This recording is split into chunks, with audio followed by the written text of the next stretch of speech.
And Mr. Speaker, even as I complete, Honorable Kaluma and the speaker before you were really boasting how they have done international law and dealt with ICs. I can also boast that me and Honorable Karoli here were students of environmental law at our master's level, and we studied environmental law at a master's level. But do I say, Mr. Speaker, and I'm surprised that Honorable Karoli is not keen, not keen on speaking. But we are students of environmental law. What's your point of order, Honorable Kaluma? Yeah. What's out of order? Honorable Speaker, I didn't just study public international law. I'm the first lawyer in this country to specialize in law of the sea. In fact, I assisted our Navy in delimiting our sea boundaries when Abu Rafruf was still the Navy commandant. So Honorable Millie should confine herself to environmental issues within the sea areas. What's your point not of order? talking, not knowing I'm a specialist in that area. What's your point of order? Honorable Speaker, the Honorable Member for Homa Bay is actually misleading the House. The premier mind on law of the sea was the late Akicho Kola, Deputy Solicitor General, who attended all the negotiations until the law of the sea was signed in 1982. Yes. It is Akicho Kola. And the one speaking is the author of the National Environmental Management and Coordination Act. So stop misleading the House. The Honorable Kaluma. Information. Honorable Speaker, Okola participated in coming up with the United Nations Convention on Law of the Sea. But at the very heart of that convention was Dr. Androniko Oduogo Adede from Kwabuaen, the Homa Bay.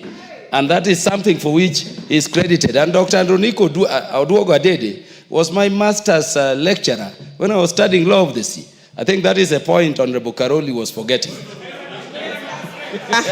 Mr. Speaker, I have the floor. Mr. Speaker, I have the floor. And I want to educate Honorable Kaluma and tell him that there's a reason that I'm a senior lawyer. The Honorable Dr. Andriko Dede that is so proudly talking about was my boss in Letwal International. So don't even try. Yes. We've been there, done that, and got a t-shirt. So don't even try. Majority Leader. Majority Leader. Give the mic to the majority leader. Thank you, Honorable Speaker. Honorable Speaker, I just want to inform the House that the Honorable Kaluma is from Homa Bay County. The Honorable Millie Odhiambo is from Homa Bay County. The Honorable Karoli Omondi is from Homa Bay County. And you can hear the debate is about the law of the sea, environmental law, and the battle of wits of great men and women, great scholars from the county of Homa Bay. And Honorable Speaker, you know, we were in Homa Bay over the weekend, and the people of Homa Bay are great people. Therefore, Honorable Speaker, let me also assert that the Honorable Millie Mabona Odhiambo, being a law student and having studied environmental law, part of what this treaty seeks to look at are issues touching on environment in the sea. Therefore, the law of the sea, the law of the environment merge and converge. Whether they converge in Homa Bay or in the National Assembly, it's converging and we all move together, happy. Honorable KJ. Mr. Speaker, I was of a different opinion, Mr. Speaker. On an afternoon when we have very serious business to transact, I wanted you to find this debate totally out of order, because the display here is a display of something that is well known to this country. The tyranny of brains, the tyranny of Akili from Nyanza. And it has been displayed fully. We do not need to belabor the point.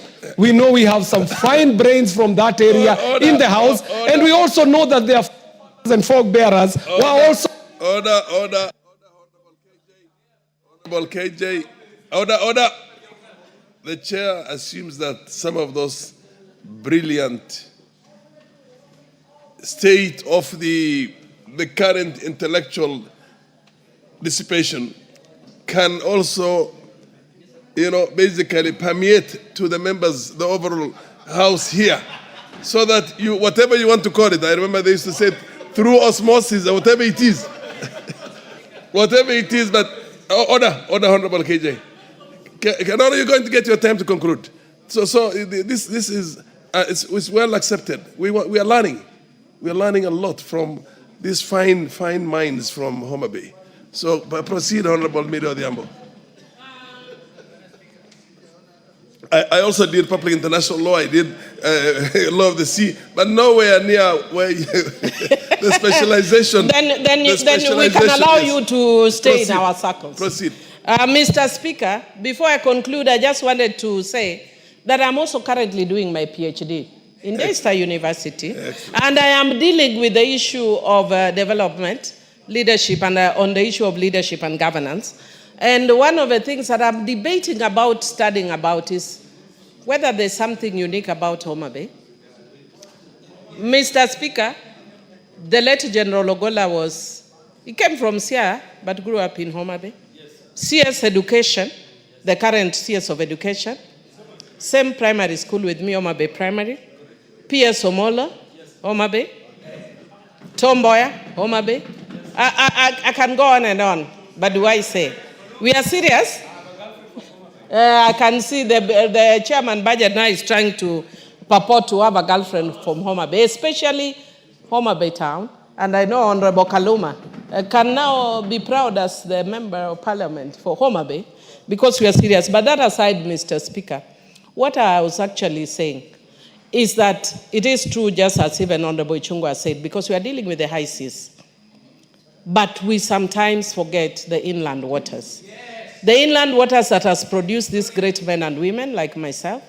And because we are told when you're growing up, you're told if you eat fish, you become completely brilliant.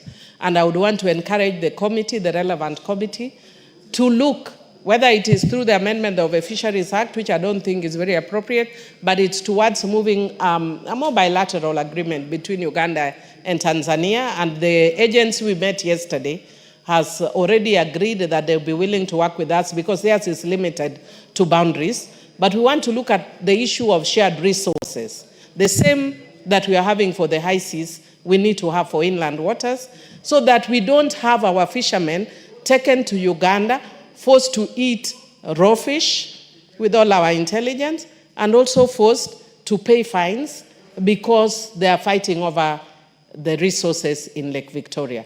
Otherwise, with those few remarks, I beg to support. Yes, the honorable member for Ndiwa, indeed Ndiwa. Thank you, Mr. Speaker. The learned friends have talked about the anatomy and physiology of the sea and the boundaries. But I just want to say that in a global village, some households are bigger than others. And what this treaty is trying to do to us is to bring order to the global village.